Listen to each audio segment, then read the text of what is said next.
السلام علیکم ناظرین، آپ دیکھ رہے ہیں دارالعلوم انسٹیٹیوٹ میں محمد اویس مرصد کر کے ہم سے موجود ہیں۔ سب سے آج ہم کوشچن کریں گے، سعودی عرب سے ایک بہن کا سوال ہے کہ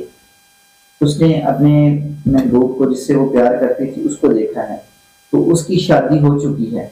مثلا کہ اس لڑکی کی شادی ہو چکی ہے، تو اس کو خواب میں دیکھا ہے، تو اس کی کیا تعبیر ہو سکتی ہے؟ آج ہم چاہتے ہیں۔ وعلیکم السلام ورحمۃ اللہ وبرکاتہ۔ بسم اللہ الرحمن الرحیم۔ ویسا اس طرح کے خواب جو آتے ہیں اس کے اندر بہت بڑے محبت تھی امام ابن سیرین رحمۃ اللہ علیہ، ان کا بھی یہ کہنا تھا کہ خواب کے اندر محبوبہ یا محبوب کو دیکھنا یہ شادی کی طرف اشارہ ہوتا ہے، محبوب سے ملاقات کرنا یہ بھی شادی کی طرف اشارہ ہوتا ہے، محبوب سے محبت کرنا یہ بھی شادی کی طرف اشارہ ہوتا ہے، ملنا بوسہ دینا یہ ساری چیزیں شادی کی طرف اشارہ ہے۔ لیکن بعض جگہ ایسی ہوتی ہیں جہاں جا کے یہ تھوڑی سی خواب چینج ہو جاتی ہے، یعنی کہ خواب کے اندر انسان نے شادی دیکھی ہے، پہلے آلریڈی اس کی شادی ہو چکی اس لڑکے کی، اب یہ دیکھا کہ میری شادی اس کے ساتھ ہو رہی ہے، تو یہاں 70% کہہ لیں کہ یہ خیال ہوتا ہے،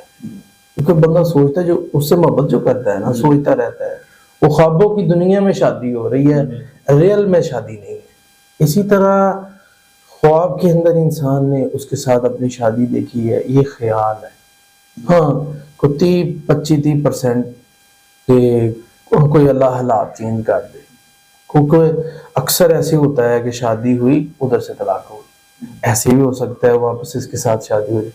اور عموماً یہ ہوتا ہے کہ جیسے ماں باپ نے کسی نے کہہ کوا کے اپنی پسند کی جگہ پہ کروا دی، اب کچھ چیر شادی چلی طلاق ہو گئی، اب لڑکے کو اسی لڑکی کی یاد آتی ہے کیونکہ اس میں محبت کرتا رہے، اور یہاں آ کے پھر زیادہ زور ہو جاتا ہے، اب موقع مل گیا، لڑکی کو بھی موقع مل گیا لڑکے کو بھی، تو شادی ہونے کا چانس ہے۔ تو ایسی خواب درست ہے یہاں آ کے، باقی زیادہ تر یہ خیال ہے، تو پراپر ایسے خواب آتے رہتے ہیں، تو اس کو 100% نہیں ماننا چاہیے کہ یہ خواب ہے، ہاں 25-30% ہے۔ باقی اگر آپ ان کے حالات کا جائزہ لیں گی،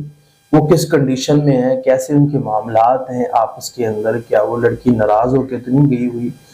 تو ہو سکتا ہے اللہ کی طرف سے ہمیں اشارہ ہو رہا ہے،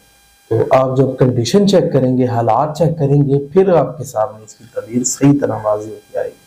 اس لیے ایک معبر کو یہ بھی جاننا ضروری ہوتا ہے کہ وہ حالات کا جائزہ بھی لے، تاکہ دونوں طرف سے سمجھ آ سکے کہ خواب کی تعبیر کیا ہے، تو پھر وہ تعبیر کو ڈسکس کریں۔ ناظرین اگلے پروگرام میں پھر حاضر ہوں گے۔ قد صدقت الرؤيا إنا كذلك نجزي